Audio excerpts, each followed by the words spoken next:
अस्सलाम students, I hope आप सब खैरियत से हैं। ओके, तो आज के सेशन का मकसद ये था कि काफ़ी ज़्यादा स्टूडेंट के क्वेश्चन था सर, डेटा जो है वो डॉलर का नेगेटिव आ रहा है लेकिन डॉलर जो है वो डाउन नहीं जा रहा। ठीक है, डेटा पे जो है वो सेलिंग नहीं आ रही डॉलर के अंदर। तो उसमें डिटेल में जाने से पहले सबसे पहले मैं आपको एक चीज़ समझाना चाहूँगा, जो कि है कि यूएस का एडवांस जीडीपी डेटा। ठीक है, और एडवांस क्या होता है, जीडीपी के तीन तरह के डेटा होते हैं। ठीक है, जीडीपी के थ्री टाइप्स ऑफ डेटा होते हैं। एक होता है एडवांस जीडीपी, ठीक है, एक होता है मीडियम जीडीपी और एक होता है फाइनल जीडीपी। ठीक है, अब होता क्या है कि ये जो एडवांस जीडीपी डेटा होता है ये सबसे पहला डेटा होता है जो हमें जीडीपी के हालात के बारे में बताता है। अब जीडीपी क्या है, वो किसी भी मुल्क की तरक्की को देखने के लिए, मईशी तरक्की को देखने के लिए बहुत ही आम एक इंडिकेटर है। ठीक है, देखने के लिए हमें कि इस मुल्क की मईशत जो है वो उसकी तरक्की की शरह कैसी है, प्रोडक्शन कैसी है। ठीक है, जितनी ज़्यादा चीज़ें बनेंगी एक मईशत के अंदर उतनी ज़्यादा रोजगार होगा। ठीक है, तो ये जो एडवांस जीडीपी डेटा क्या है, ये सबसे पहले आता है जीडीपी का डेटा। ठीक है, और सबसे पहला डेटा जो होता है वो किसी को नहीं पता होता, इसलिए इसका रिएक्शन जो है वो मार्केट पे ज़्यादा होता है। ठीक है, जब ये डेटा आता है फिर इसके बाद प्रीलिम डेटा होता है, इसका रिएक्शन जो है वो एडवांस डेटा से कम होता है जब ये डेटा आता है, और फिर फाइनल जो डेटा होता है वो तकरीबन सबको पता होता है, तो इसलिए इसका इतना रिएक्शन नहीं आता मार्केट में। तो क्या है, तीन तरह का जीडीपी का डेटा होता है। ठीक है, तो पहले एडवांस आता है, फिर प्रीलिम आता है, फिर फाइनल जीडीपी आता है। अब क्या है कि अगर आप लास्ट इसका देखें, जो यूएस का एडवांस जीडीपी डेटा था जो कि आया था 30 जनवरी को। ठीक है, ये डायरेक्ट गिरा है 3.1 से 2.3 पे जीडीपी डेटा। तो इतना बड़ा जब ये डिक्लाइन जीडीपी डेटा के अंदर आया था तो वहीं से मार्केट ने चीज़ों को प्राइसिंग करना शुरू कर दिया। प्राइसिंग मतलब मार्केट ने रिएक्ट करना शुरू कर दिया कि मार्केट ने फोरकास्ट किया कि आगे आने वाले दिनों में क्योंकि जीडीपी डेटा गिर रहा है तो जो एम्प्लॉयमेंट है उस पर भी स्ट्रेस रहेगी मार्केट। मतलब कि लेबर मार्केट जो यूएस की है वो अंदर स्ट्रेस रहेगी। लेबर मार्केट क्या है कि जहाँ वो हमें बताता है कि कितने लोगों को रोजगार मिला, कितने लोग बेरोजगार हुए। ठीक है, कितने लोगों ने बेरोजगारी के बेनिफिट्स के लिए गवर्नमेंट के पास अप्लाई किया, जिसे हम कहते हैं अनएम्प्लॉयमेंट क्लेम्स। ठीक हो गया। तो अब ये जो एडीपी नॉन फॉर्म एम्प्लॉयमेंट है, ठीक है, इसके जो वीक नंबर हैं ये इसी की अक्साई कर रहे हैं, इसकी वीक जीडीपी डेटा। ठीक है, क्योंकि जीडीपी ग्रो नहीं हुई तो इसका मतलब कि जो प्राइवेट सेक्टर ने, एडीपी नॉन फॉर्म होता है कि प्राइवेट सेक्टर ने अमेरिका के अंदर कितनी नौकरियां दी। ठीक है, तो उसी की अकसाई कर रहा है कि नौकरियां जो है प्राइवेट सेक्टर ने इतनी नहीं दी। ठीक है, अब ये जो week data ADP non farm का डेटा है, इससे पहले एक डेटा आता है जॉब जोब्स ओपनिंग। ठीक है, वो ये बताता है कितनी नई नौकरियों के इश्तिहारात दिए गए। ठीक हो गया। अगर आप जॉब्स ओपनिंग का लास्ट डेटा देखें, कपल ऑफ डेटास, ठीक है, मतलब कि लास्ट 3 महीने की एवरेज निकालें तो एवरेज नंबर क्या है, नेगेटिव में ही है। जो कि एक्चुअल नंबर आए हैं, एक्चुअल भी नेगेटिव में है फोरकास्ट, लेकिन एवरेज नंबर भी नेगेटिव में है। तो इसका मतलब क्या है कि मईशत में नई नौकरियां जो उनके इश्तिहारात है वो कम होंगे। ठीक है, तो ये भी क्या कर रहा है, एक नेगेटिव जीडीपी का साइन दे रहा है कि ग्रोथ जो है वो आगे जाके स्लो डाउन होती हुई जा रही है। अब क्या है कि जो फेडरल रिजर्व है उसके लिए दो मैंडेट होते हैं। मैंडेट मतलब कि उसके दो काम होते हैं, एक तो लोगों को ज़्यादा से ज़्यादा रोजगार दिया जाए, दूसरा है महंगाई को कंट्रोल में रखा जाए। ठीक है, अब फेडरल रिजर्व के क्या है कि जीडीपी डेटा उसको दिखा रहा है कि मईशत सुस्ती का शिकार है, जिससे क्या है रोजगार आगे जाके असरअंदाज हो सकता है, तो वो दिख भी रहा है। ठीक है, तो अब क्या है कि ये जो हमारे पास एनएफपी का डेटा आएगा फ्राइडे को, ठीक है, इसके चांसेस क्या है डेटा के वीक आने के चांसेस, कि डेटा वीक आएगा। क्यों, हमारे पास क्लियर सिग्नल्स हैं कि ADP non form employment negative और जॉब्स ओपनिंग नेगेटिव। और फिर उससे पहले हमारे पास आईएसएम मैन्युफैक्चरिंग का डेटा आएगा, तो इसमें एम्प्लॉयमेंट देखेंगे कि एम्प्लॉयमेंट कैसी है। ठीक है, अगर वो भी नेगेटिव है तो फिर वो नेगेटिव है। ठीक है। और फिर सबसे इम्पोर्टेंट डेटा जो हमारे पास मंडे वाले दिन आएगा वो है आईएसएम सर्विसेज। अब क्योंकि जिसका फंडामेंटल ऑफ डॉलर मैंने आपको पढ़ाया था कि अमेरिका की मैशत का नाफिक जो है वो 70% जो है वो उसका सर्विसेज से आता है। ठीक है, तो ये जो आईएसएम सर्विसेज का डेटा है ये हमें बताता है ओवरऑल अमेरिका की मैशत की सर्विसेज सेक्टर के हालात। ठीक है। अब इस डेटा के चार सब डेटा होते हैं, चार सब इंडेक्स होते हैं। तो वो कौन कौन से होते हैं?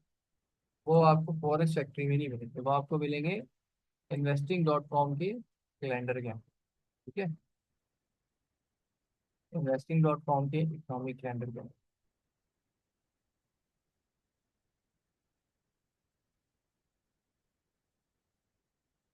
नेक्स्ट वीक पे आ गए, नेक्स्ट वीक के मंडे को डेटा आएगा ये, तो ये रहा। ठीक है, यहाँ पे आप देखेंगे आई सब नॉन मैन्युफैक्चरिंग का मतलब होता है सर्विसेज का डेटा। अब इसके अंदर सबसे इम्पोर्टेंट जो चीज़ हमारे लिए ना तो बिजनेस एक्टिविटी है, हमारे लिए है एम्प्लॉयमेंट और प्राइजेस। ठीक है, क्योंकि फेडरल रिजर्व इसमें ड्यूल मैंडेट पे चल रहा है।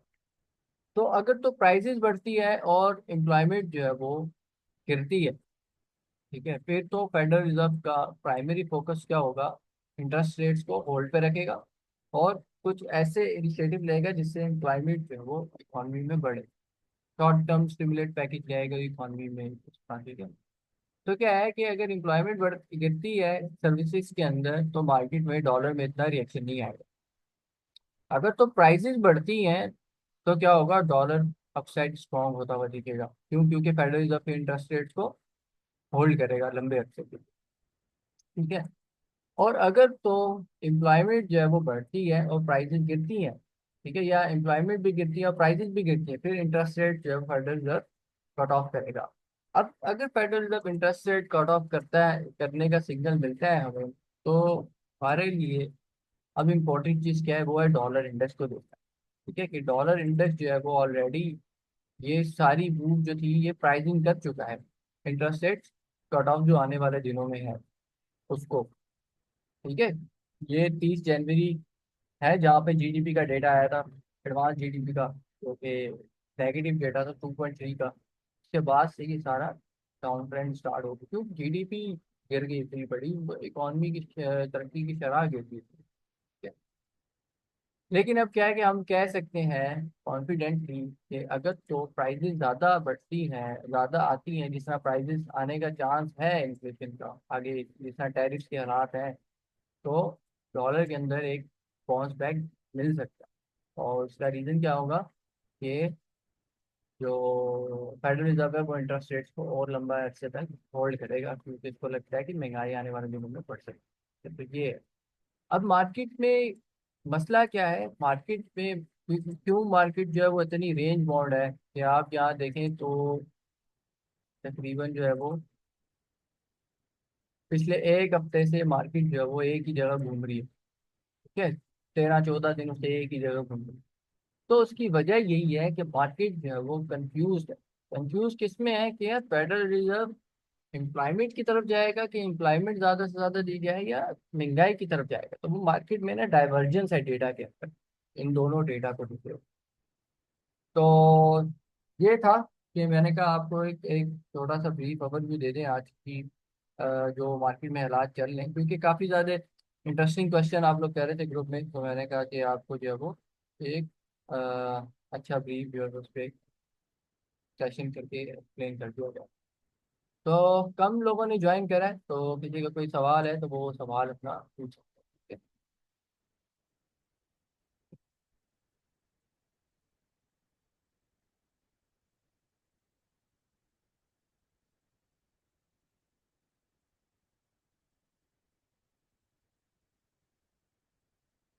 अच्छा, एक और चीज जो थी वो मैं कवर करना चाह रहा था कि एक स्टूडेंट ने वॉल्यूम का सवाल करा था। सर वॉल्यूम जो है वो फॉरेक्स में जो है वो कैसे? अब मैं वॉल्यूम का आपको बताता हूँ वॉल्यूम को होता क्या है। अब यहाँ पे है मैंने क्लासिक वॉल्यूम इंडिकेटर लगा दिया यहाँ पे। ठीक है।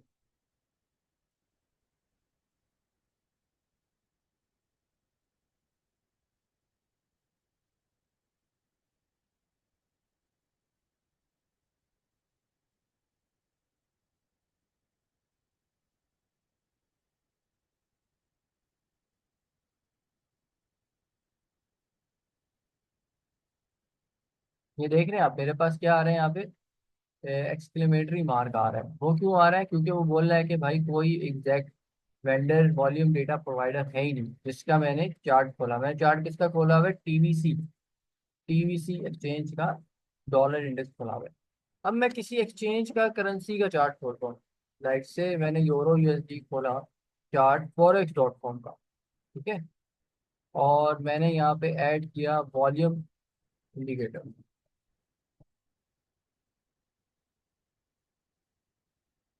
ठीक हो गया। तो आप देखिए यहाँ पे भी मेरे को ये वॉल्यूम शो नहीं करता। क्यों? क्योंकि एग्जैक्ट वॉल्यूम का डेटा ही नहीं है उसके पास।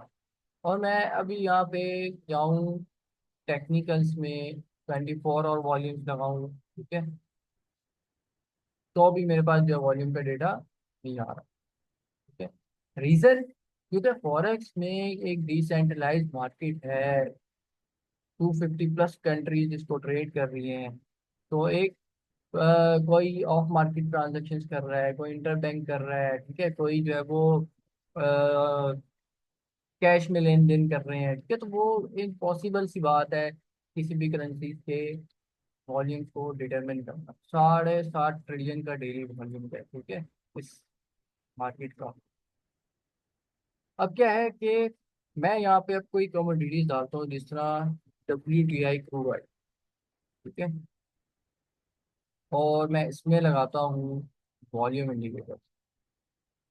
तो ये मेरे पास आगे वॉल्यूम का इंडिकेटर। अब क्या है, क्योंकि एक कमोडिटीज है, सेंट्रलाइज मार्केट है, सबको पता है कि ये यहाँ पे ट्रेड हो रही है, ठीक है, तो कितने वॉल्यूम्स आ रही है, कितनी बाइंग सेलिंग हो रही है, सबको पता है।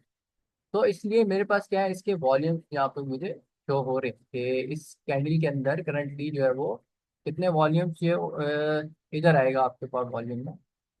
जब मैं किसी बार पर रखूँ तो इधर आपके वॉल्यूम आएगा कि इस वक्त इसके अंदर जो है वो तकरीबन 2.5 बिलियन बैरल जो है वो लास्ट 24 घंटे के अंदर ट्रेड हुए। ठीक है, मार्केट के अंदर, एफएक्स मार्केट के अंदर। और ऑयल इसलिए डाउन आ रहा है क्योंकि चाइना का जो डेटा था वो वीक आया था मैन्युफैक्चरिंग का। अब सवाल दोबारा ये आता है कि सर, सवाल दोबारा ये आता है कि सर अब हम करेंसीज को फिर कैसे देखें कि करेंसीज में कितने वॉल्यूम है, हमें कैसे पता चलेगा करेंसी का? तो एक तो है इकॉनमी, दूसरा आप जो टूल यूज कर सकते हैं, ठीक है, करेंसीज के लिए, वो कहलाता है सीओटी डेटा। सीओटी डेटा, ठीक है, सीओटी डेटा कहलाता है कमिटमेंट ऑफ ट्रेडर्स के। जितने भी लार्ज स्पेकुलेटर्स हैं मार्केट के अंदर, इंस्टीट्यूशंस हैं, उनको कानूनी तौर पे, रेगुलेटरी तौर पे अपनी जो पोजीशंस है वो सारी फाइल करनी पड़ती है। बताना होता है कि हमारी कितनी पोजीशन बाय में है मार्केट में, कितनी शॉर्ट में है, बड़े बड़े इंस्टीट्यूशन, ठीक है, ताकि करेंसी मार्केट के अंदर मैनिपुलेशन ना हो सके। ठीक है, मैनिपुलेशन ना हो सके, ठीक है। सो अब कमिटमेंट ऑफ ट्रेडर्स के लिए क्या है कि जो वेबसाइट यूज होती है वो कहलाती है शिकागो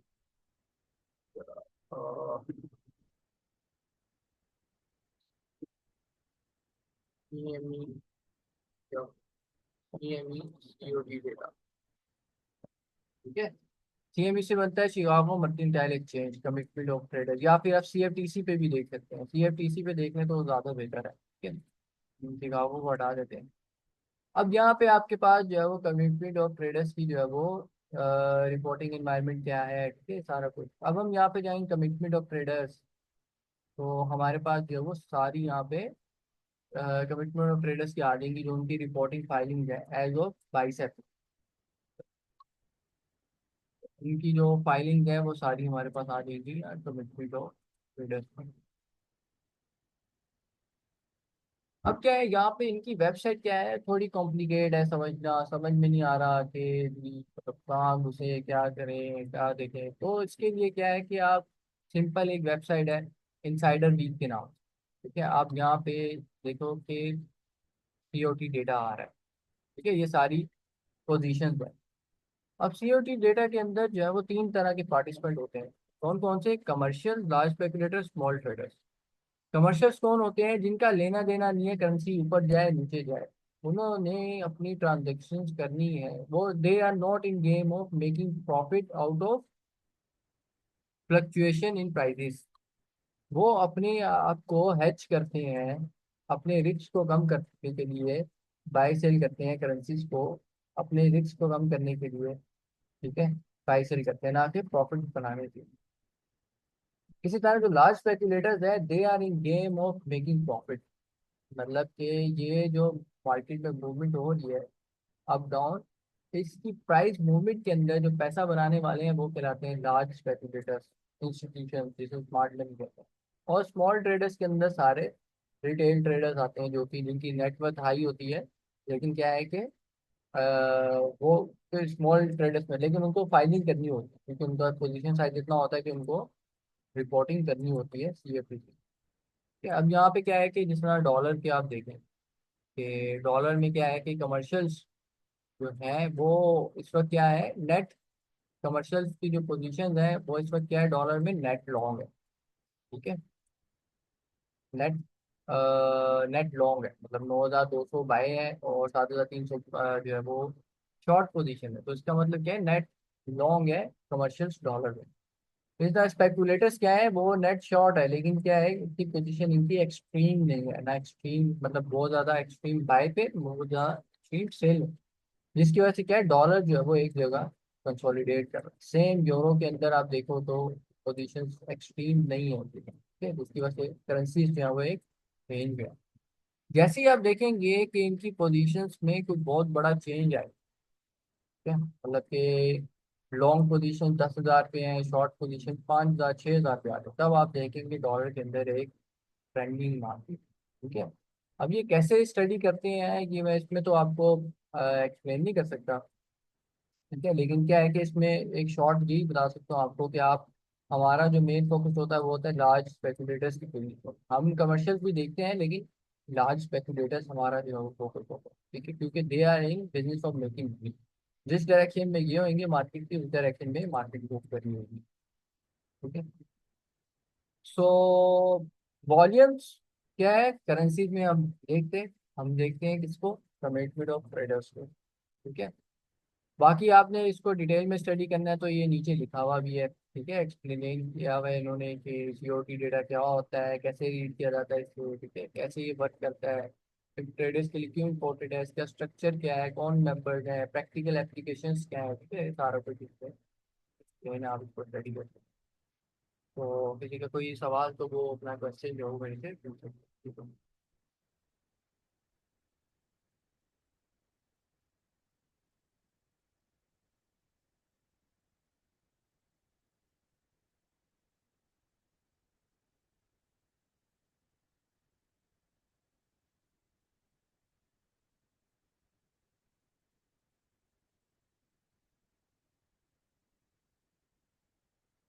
चाइना के वीक डेटा पे नजर डाल दो, हाँ डाल लेते हैं चाइना के वीक डेटा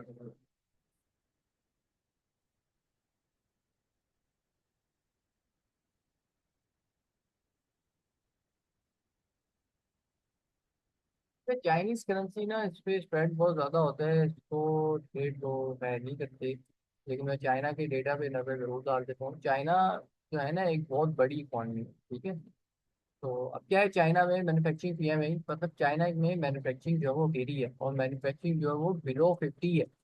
और चाइना क्या है, एक मैन्युफैक्चरिंग हब है। तो बिलो 50 चाइनीज मैन्युफैक्चरिंग का डेटा मीन्स के उनकी मैन्युफैक्चरिंग सेक्टर जो है वो श्रिंक कर रहा है। ठीक है, अब उनका मैन्युफैक्चरिंग सेक्टर ग्रो नहीं कर रहा है, श्रिंक कर रहा है, स्ट्रगल कर रहा है। ठीक है, तो इसका क्या मतलब हुआ, इसका मतलब ये हुआ कि चाइना की जो टैरिफ वैरिफ लगाए हैं ट्रम्प ने, उसकी वजह से उनकी मैन्युफैक्चरिंग जो है वो डाउन साइड का शिकार है। तो जो कमोडिटीज हैं जिस तरह ये ऑयल है, इस पे अफेक्ट आएगा इसका। ठीक है, ऑयल है, ऑयल गिर गया। ठीक है, 2.5% डाउन है ऑयल। इसी तरह जो है वो कॉपर है। ठीक है, इसी तरह जो कॉपर है, कॉपर का टिक साइन है HG, कॉपर देखें आप, कॉपर गिर गया। इसी तरह आयरन ओर है, आयरन ओर है। ठीक है, आयरन ओर आप देखें गिर गया। ठीक है, इसी तरह प्लेडियम भी एक कमोडिटीज है। ठीक है, प्लेडियम देखें आप, ये भी गिर गया। ठीक है, मतलब सेल ऑफ आया है इसके अंदर भी। इसी तरह जो है वो एक कमोडिटीज है, क्या कहते हैं उससे, एल्यूमिनियम। ठीक है, एल्यूमिनियम देखें, एल्यूमिनियम भी डाउन साइड आ गया। तो ये चाइना चाइना के ये है कि चाइना का जब डेटा आता है ना, तो इस तरह कमोडिटीज अफेक्ट होती है, उससे कमोडिटीज असर डाउन होती है, कौन सी जो चाइना में मैन्युफैक्चरिंग में यूज होती है। ठीक है, इसी तरह आप बोल रहे हैं चाइनीज करेंसी को किसके साथ ट्रेड करना चाहिए। चाइनीज करेंसी को बेस्ट जो है वो, अगर आपने ट्रेड करना है तो यही है कि आप स्ट्रॉन्ग वर्सेस वीक करेंसी को चूज करें। अब यहाँ पे आप देखें क्या है कि, तो मैं रिमूव करता हूँ। यहाँ पे आप देखें क्या है कि डिस्पाइट के डेटा वीक आया है, कोई इतनी खास मूवमेंट नहीं है इस करेंसी पे। ये देख रहे हैं आप, इनलिक्विड करेंसी है, ये किस तरह धड़म धड़म गैप्स आ रहे हैं इसके अंदर, इनलिक्विड करेंसी है। तो इसको इसलिए मैं ट्रेड करना प्रेफर नहीं करता। अगर मैं इसमें 1 मिनट पे जाऊँ, तो ये आप देख रहे हैं रेड और ब्लू लाइन, ये रेड लाइन और ये जो ब्लू लाइन आपको नजर आ रही है, ये स्प्रेड है। ठीक है, और ये स्प्रेड कितना है इसके अंदर, ये भी आप देख लो। ऑलमोस्ट ऑलमोस्ट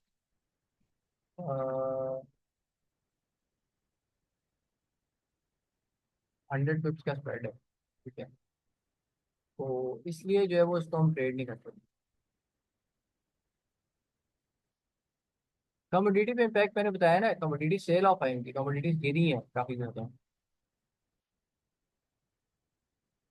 बिल्कुल, आईएसएम मैन्युफैक्चरिंग अलग है और सर्विसेज अलग है, क्योंकि चाइना की जो इकॉनमी है वो मैन्युफैक्चरिंग इकॉनमी है, तो इसलिए जो मैन्युफैक्चरिंग डेटा है उसको हम प्रेफर करते हैं देखना।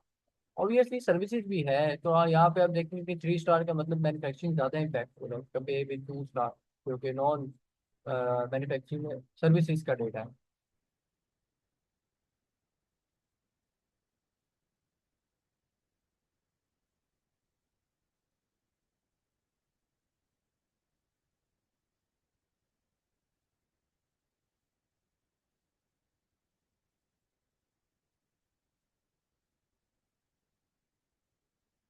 देखिए, डिपेंड करता है ना उस वक्त के हालात के ऊपर।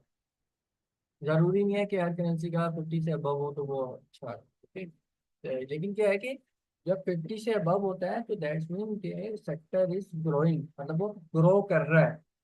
अब मिसाल के तौर पे 50.5 है। ठीक है, तो सेक्टर ग्रो कर रहा है। ठीक है, अगर वो 50.1 भी आ जाए तब भी सेक्टर ग्रो कर रहा है, लेकिन क्या है कि ग्रोथ पेस जो है वो कम हो गया। ठीक है, तो ग्रोथ पेस कम होगी तो मार्केट इस पे नहीं रिएक्ट करेगा।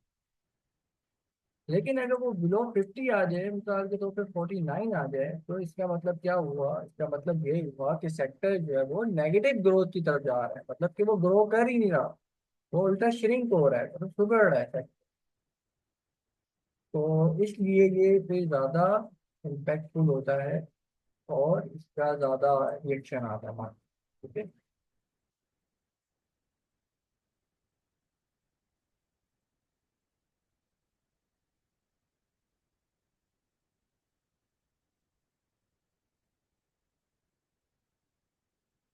चलें, अगर किसी का और कोई सवाल नहीं है तो सेशन को एंड करते हैं।